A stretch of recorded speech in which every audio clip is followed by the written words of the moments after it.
জামা লুকিয়ে রাখতাম, আপনি কি রাখতেন নাকি? না, আমাকে এই জন্য দিতই না, আমি সবাইকে দেখিয়ে দিতাম। এই তোমরা জানো না যে আমি কোনো কিছু লুকাতে পারি না, সব দেখাই দিই ভাই, কিছু কোনো লুকোচুরি নাই।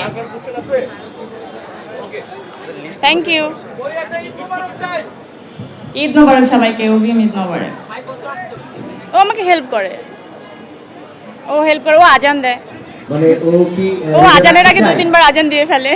ও কি রোজা রাখতে চাই বা মানে অ্যাক্টিভিটিটা কেমন? ও এখনো রোজাটা ওভাবে বোঝে না, ও রোজাটা এখনো বোঝে না, ও শুধু বোঝে যে ইফতারি সেহরি এগুলো একটু একটু বোঝা শিখেছে, বুঝতে পারে আর কি, আমি যেটুকু বুঝলাম।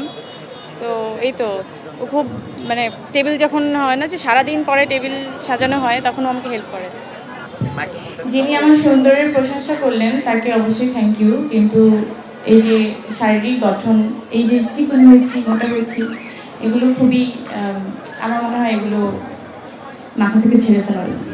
মানুষ সবভাবেই সুন্দর, সে মোটা হোক, চিকন হোক, কালো হোক, মানে যে কোনো গায়ের রং, যে কোনো উচ্চতা, যে কোনো শারীরিক গঠন, আমরা মনে হয় এভাবে না বলা শিখি, না বলি, প্র্যাকটিসটা আমরা একটু বাদ দিই। Thank you.